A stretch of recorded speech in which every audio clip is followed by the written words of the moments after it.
All right. Sorry. So multitasking. A, it's a lie. And oh, look at that. I keep chopping my own head off. Hey, Peter. I was thinking of you. I saw something that you did or you put up. I don't remember what. All right. So tonight, y'all have to feed me. Hey, Mike. I'm looking forward to seeing you and Ben sometime in the near future. Wednesday afternoons, Friday, and Saturday are when I'm open. And like today, I've been on the range since 10 o'clock this morning and finished at 6 o'clock. No, 5 o'clock. It's been a long day. It's good though. It's awesome. I gave away 4 free lessons. So that was cool. All right. So I need to put some SPF on because it's been a day. All right. Hi. I'm a few moments late because honestly, I already crashed on the couch once today because it's because I did. Anyway, all right. Suicide Prevention Saturday. My name is Brooke Cheney.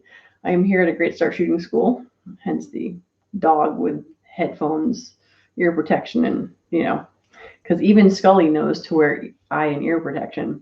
Scully, I'm going to assume, is the dog's name. Suicide Prevention Saturday. I'm Brooke Cheney. I'm not a counselor or anything like that. I just pop on here to talk about things that are hard to talk about. And suicide sucks. So, as a gun owner, 2 out of every 3 firearm deaths are suicide. And my hope is if we can prevent suicide on a grand scale, not only will it lower deaths via firearm, but imagine all of the other deaths that we could possibly get rid of if we actually pay attention to suicide prevention. So that is why I do this, to raise awareness that suicide is preventable and that we do need to talk about it on so many levels. So that being said, if you guys watching have any specific questions, let me know. Normally I have an idea of what I want to talk about, but my brain is kind of fried this evening. So, hey, Dean. Hey, Sharon. I'm like, I see your little tiny picture because Facebook's made it impossible for me to go live from my computer. So on my computer, I have YouTube. On my phone, I have Facebook. Oh my gosh, someone please send me a question so I have something to talk about, because otherwise it's going to be probably the shortest Suicide Prevention Saturday, because that's all it's going to be is my intro about why I am here, because my wee little brain, teaching all day. It's awesome. So excited. And no, none of us wore masks. And yes, we all washed our hands. And did we have a great time? We had a great time. So doing something that you enjoy, doing something that's fun, that's absolutely a way to avoid suicide. Paying attention to the amazing things in life, looking at life as if it is brand new. One of the things I've definitely been. Oh wait, sorry. He went off his meds because he was bipolar. All right. So sorry, Dean. Unfortunately, I'm watching on this little tiny screen and I saw something. Hold on. I'm going to cheat. I'm going to use my computer to stalk myself so I can see what Dean said. Let's see. My favorite uncle killed himself with a gun. He had gone off his meds for bipolar. Yeah. So this is one of those totally sucky things. Hey, Susan. And see now it's like, ooh, squirrel. This is why it's hard to read stuff. So bipolar sucks for lots of reasons. But I totally get the going off the meds thing, because it's sort of like when I was pregnant. I know it's going to sound odd, but they put drugs in me to induce my pregnancy, and then they took them off, and then my pregnancy stalled.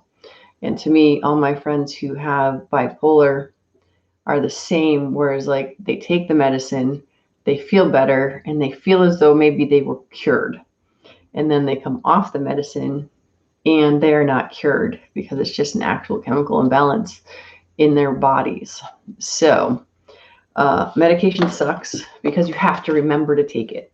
We were actually just talking about diabetics at dinner tonight, and diabetes is super hard because it messes with your chemistry.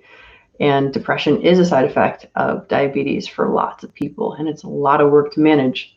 So whether it's managing your meds and remembering, it's like I have the worst time even just remembering to take one medication a day, much less 3 to 5, because I try to do fish oil, all that fun stuff. What do I think about assisted suicide? Well, I believe in quality of life. I have my sister who just died in a car accident. And when we asked the questions, what's good about this, we agreed the fact that she died instantaneously was one of the good things, that we didn't have to decide for her or turn off anything.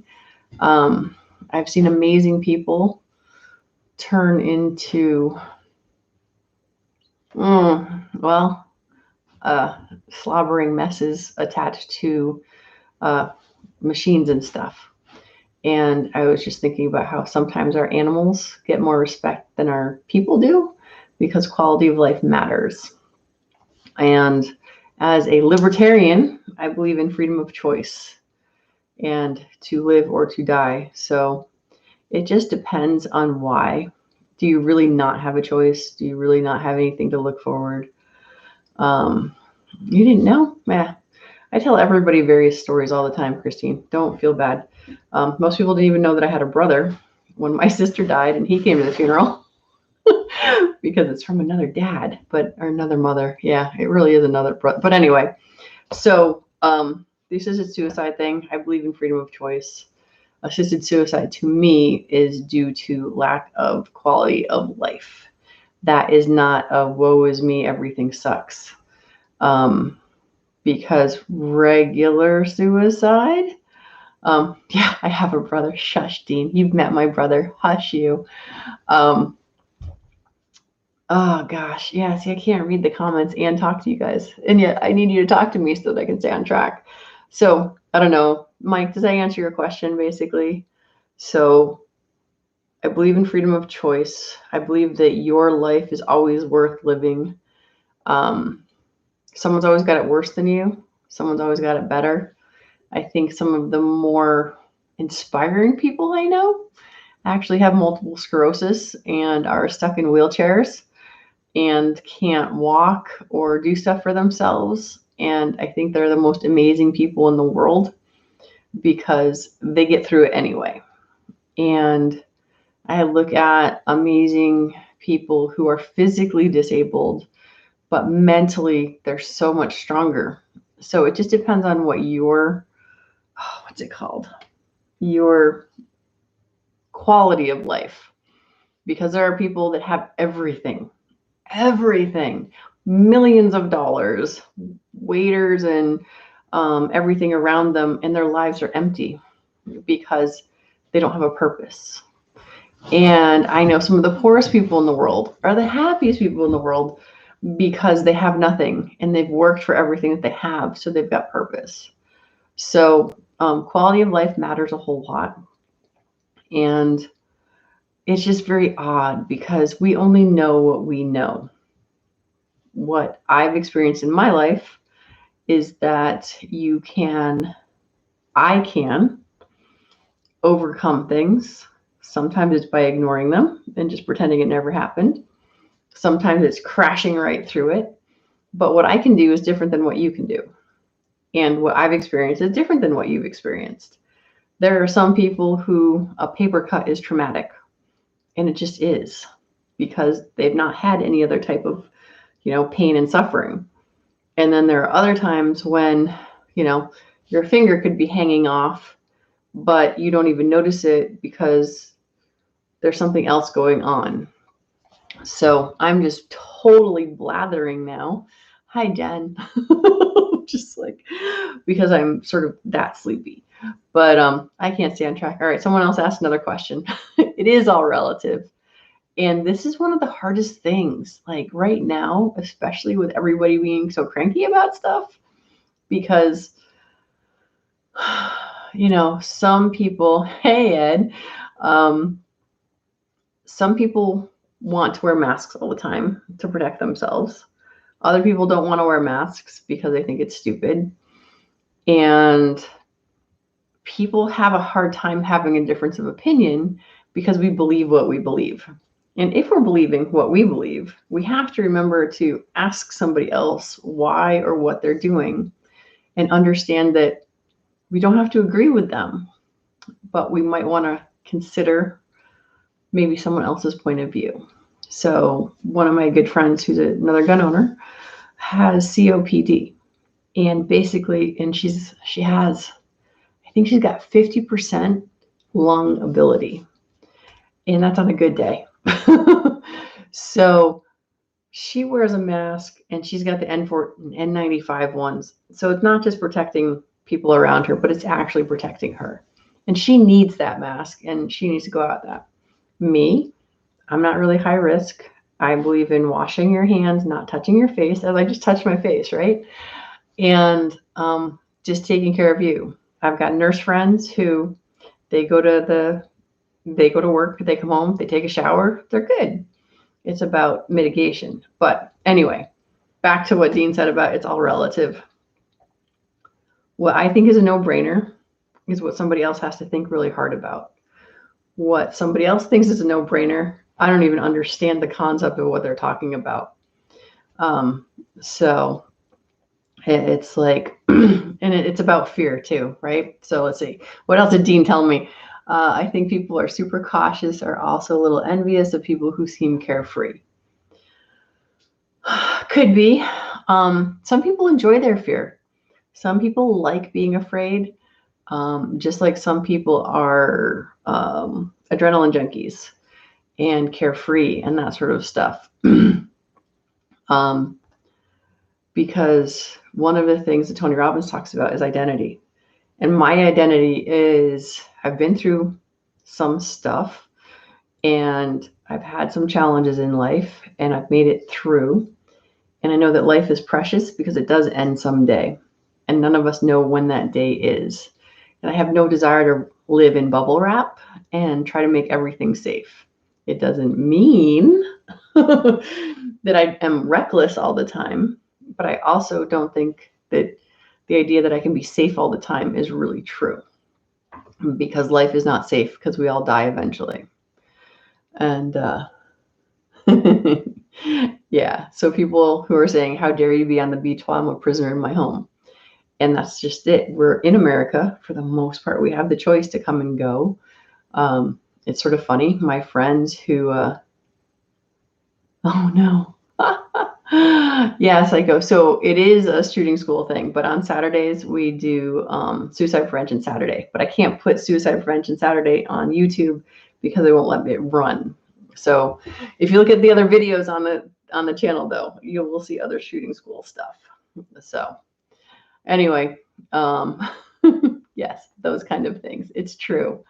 I've been shooting all day long, though, for real, since 10 o'clock this morning until 5 o'clock tonight. It was shooting school stuff, I promise. All right, so anyway, I am just about done because it's almost 15 minutes, and that's usually as long as I do that. But Psycho and Avia, if you guys have specific questions, let me know about suicide prevention and or shooting. And you guys on Facebook, yeah, I hope I rambled and blathered enough for you this evening. What am I missing? Yeah, I'm missing a full train of thought. So, be you. One of my favorite things in the shooting that I learned in shooting is you do you, right? And if you're going to do you, you kind of have to expect other people to do them. And thanks, Avia, I don't know. And you do you includes you have to expect other people to not do the exact same thing you do, and you need to allow them to be them, you to do you, and understand that no one has to convince anyone otherwise. So those are my words of encouragement at the end of our 15 minutes together, because I thought this was totally going to be like a 5-minute thing. So Thanks for checking it out. I will talk to you all next week because every Saturday I try to be here around 9 o'clock. Some days earlier, some days a little later, because suicide sucks. And if we all get together and talk about it, you never know whose life we could be saving. So, good night, everyone. Oh, wait. Yes, really wanted to end. And I'll